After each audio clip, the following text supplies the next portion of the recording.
خوشک برا بەڕێزەکانم لە کۆمەڵی حەدیثی صحیحی زۆردا هاتووە پێغەمبەری ئازیز و خۆشەویستمان صلی الله عليه وسلم دەفەرمێ سورة تبارك هي المانعة من عذاب القبر. خوێندنی سورەتی تەبارەک سورەتی ملک سەبەب و هۆکارێکی ڕئیسیە بە پشتیوانی خوای گەورە بۆی لە عەزابی قبر بمان پارێزێ. ئەم قبرەی کە دەیبینیت ئەمە سەرنجامی هەمومانە خۆشەویستان. بۆیە سونەتی پێغەمبەری خۆشەویستە صلی الله عليه وسلم شەوان کاتێک دەڕۆیتە سەر جێگا بۆ پێش ئەوەی بخەوی سورەتی ملک سورەتی تەبارەک بخوێنە کە 30 ئایەتە.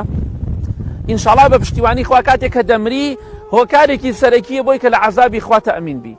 ئەگەر پێت خۆشە لەناو ئەم گۆڕەتدا لەناو قەبرەکەتدا کاتێک ئەو ڕۆژەی کە دەمریت و دەبیتە خاوەنی قەبرێک ئەگەر پێت خۆشە لە عەزابی قەبر تەئەمین بی لە عەزابی خوا ئەمین بی سورەتی تەبارەک بە پشتیوانی خوا شەوان لەبیر مەکە لە شەودا سورەتی تەبارەک بخوێنە بۆ ناو قەبرەکەت بۆ ئەم قەبرەی کە ئەمڕۆ بەیانی دەبێتە نسیبی هەموو لایەکمان.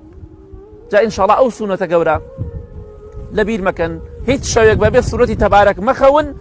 ئینشاڵڵا کاتێکیش کە مردن ئەو کاتە بەروبوومەکەی ئەو سورەتە پیرۆزە دەبین کە لە ناو قەبردا لە هەموو لایەکە و لە عەزابی خوا دەتپارێزێ.